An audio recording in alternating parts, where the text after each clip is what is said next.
Okay, dear students, so now today's class will be on the equal incremental cost criteria. So previous video I had discussed regarding introduction module 3. I am discussing module 3. So PSA 2 module 3 optimal system operation.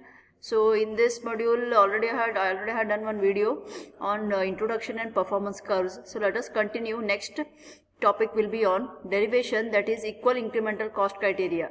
So here we are deriving the cost function lambda, along with that PG1, PG2, what is this what is this optimal system operation, and here we are not considering any losses and we are neglecting limits also. Okay, so now if losses will be not there, so whatever fuel cost will be there, it will be same for all the power plants. Okay, if losses will be there, that time also you have to find out incremental fuel cost. Okay, so sometime the question how they may ask in exam, see the question I have written here, explain the equal incremental cost criterion with reference to economic operation of power system. Okay, without considering transmission losses, or economic generation scheduling, neglecting losses and generating limits. We are not considering losses and limits. So neglecting this, we are forming the economic generation schedule. The word it is equal incremental means lambda is same for all the plants. Okay, to derive this, let us consider n number of generators. So plants will be there, generator in the sense plants, n number of plants in a same, n generators in same plants. Okay, now so many generators we are considering n, and in same plant supplying total demand PD. Okay, n generators in a same plant. So let cost of those individual units, okay, that same plant consisting of number of units, so cost will be C1, C2 up to Cn, and operating cost these are the cost of individual units, and regarding and corresponding power output will be Pg1, Pg2, so on up to Pgn. Okay, so now I'll take CT will be the total cost I'll be considering over here. CT will be the total cost of the entire system, and PD is the total load demand. Okay, so what and all we have considered here, cost of each the plant C1, C2 up to Cn. Okay, and then power outputs we are taking individual plants P1, Pg1, Pg2 up to Pgn of the same plant. These are the n generators will be there. Okay, and total cost I am taking here CT, total cost, and total demand is what is total demand here? PD. So by this what we came to know that total demand is nothing but generation. Whatever PD is nothing but how many plants they have connected, that is equals to PD. Okay, let us start with this derivation. Let us take this total cost CT. Total cost will be combine all the cost of all the plants C1 plus C2 up to so on up to Cn. Same thing I will be writing in terms of summation. What is this? I is equals to 1 to n Ci. I is number of plants. I starts from 1, 2, 3 up to n. Right. The same equation I will be writing in terms of minimize. So what we are minimizing here? Cost. Minimize and subject to constraint. These two words you have to use for derivation in this unit. Minimize. What you are minimizing? Cost. Okay. So this is equation number 1. CT will be summation of I is equals to 1 to n Ci. Equation number 1. Next PD. Total demand PD will be add all the plants. Total demand is nothing but number of plants. You have to add generation. Because losses are not there. Losses is neglected. If next derivation PL will be there, in this equation PL is included. Okay, so that's why. Total demand PD is Pg1 plus Pg2 so on up to Pgn, that is equals to I is equals to 1 to n Pgi. Okay, so therefore total demand is nothing but summation of I is equals to 1 to n Pgi. This is second equation, this is first equation.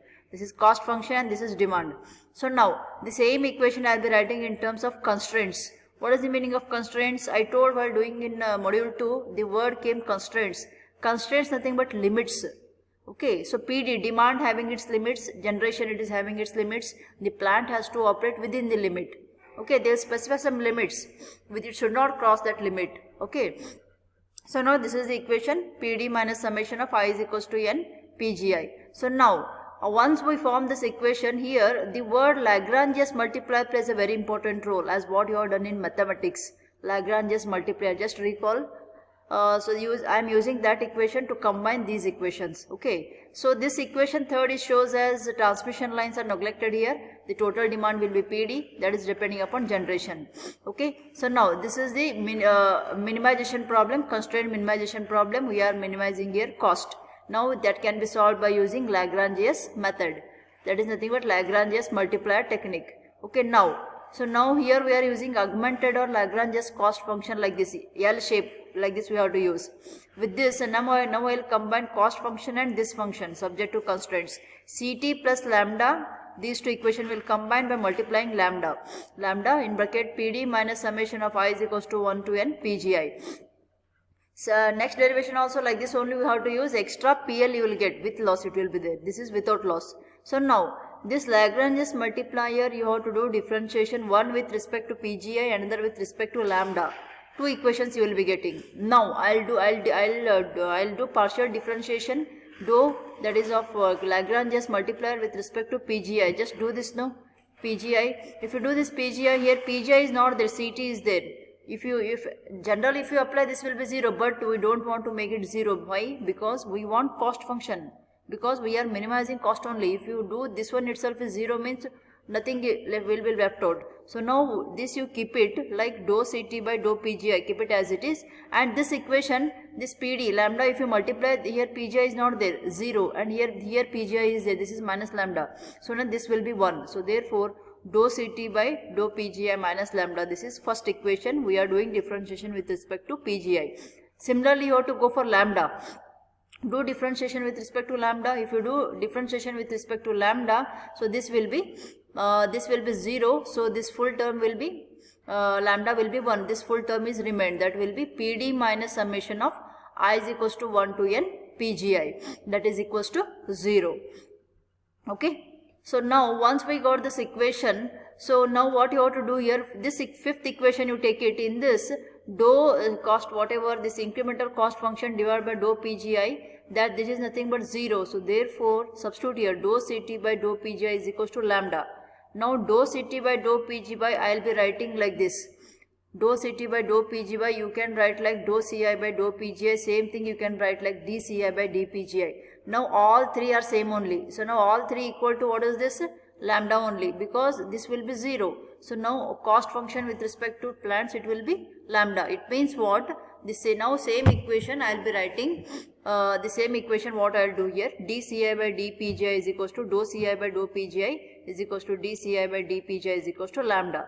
I is nothing but plants 1, 2, 3 up to n. Therefore for optimal operation dC1 by dPG1 is equals to means all plants. This lambda is remain same for all the plants. The word comes here equal incremental cost criteria. What is the word here? Equal incremental. Now lambda is same for all the plants. Okay, dC1 by dPG1, dC2 by dPG2 and dC1 by dPGN, that is equals to lambda. This is nothing but equal incremental cost criteria. Lambda is same for the all the plants. This is the principle of equal incremental cost. Okay, this is the principle of equal incremental cost. So now this equation we got. Sometime the same derivation they will continue like form the general equation. So now what I will do here, once we derive this, take this equation as what I told, Ci is equals to Ai plus Bi PGI. The same equation you take. This is cost function rupees per hour or Fi, this one. Same you convert in terms of incremental fuel cost. You will be getting dCi by dPGI. So that is equals to what you will be getting, Bi plus 2Ci PGI. Okay, so that is equals to lambda. So now using this equation in problems, because different problems you are getting to solve this equal incremental cost criteria, different methods will be there. One method I will solve. After this we will go for problems. So this is one analytical method, easiest way, so that we will get answer lambda as well as generation schedule PG1 PG2 values. How to form this? This is the coordination equation actually. So now how to form this? Losses are neglected. You take one form is PGI. What is this PGI? In this if you take PGI is equals to lambda minus Bi by 2Ci. Hoda? So PGI is equals to lambda minus Bi by 2Ci. In this equation I am taking. The same equation you can write like in terms of summation. PGI is equals to PD. This is PD actually. So therefore, because total demand is nothing but total generation. Okay, therefore lambda minus Bi by 2Ci is equals to PD in terms of summation. Now here this equation tells how we are getting different values of economical schedule power generation PGI for different plants. PG1, PG2 you can find. Once you know the value of lambda and B and C, you will get these values by in this equation. Either you may get this equation or this equation. In problem if they specify this equation, this will be A1, B1, C1. If they specify like this will be B1 and 2C1 value. Okay, so check it whether they have given cost function or whether they have given incremental cost criteria. So check it and you have to do it. Okay, and analytical method is there. By this we can calculate lambda value. Remember this equation, this is very much important for problems. Lambda is equals to PD plus summation of I is equals to 1 to n bi by 2 ci whole divided by summation of I is equals to 1 to n 1 by 2 ci. So this bi nothing but, so our first plant if you take B1 by 2C1, if 2 plants will be there, B1 by 2C1 plus B2 by 2C2. If it is 3 plants, continued. Here also below, for 2 plant system 1 by 2C1 plus 1 by 2C2. Where these values will get here? We will get values from this equation. If you take 2 plants C1, C1 is A1, B1, C1, C2 is A2, B2, C2. So those values you take it and substitute and you will be getting the value of lambda. Okay, so this trick now I'll use for problems. So this problem video I'll be showing it next. Okay, so in this video we have gone through derivation of equal incremental cost criteria lambda with neglecting losses and neglecting limits. Okay, and I told you the analytical method and simplest way of calculating lambda and PGI value. Okay, so next video I'll tell you the different problems of different methods. So that you will only come to know which method will be easier for you. 3 methods I'll tell you to solve those problems. Okay, thank you.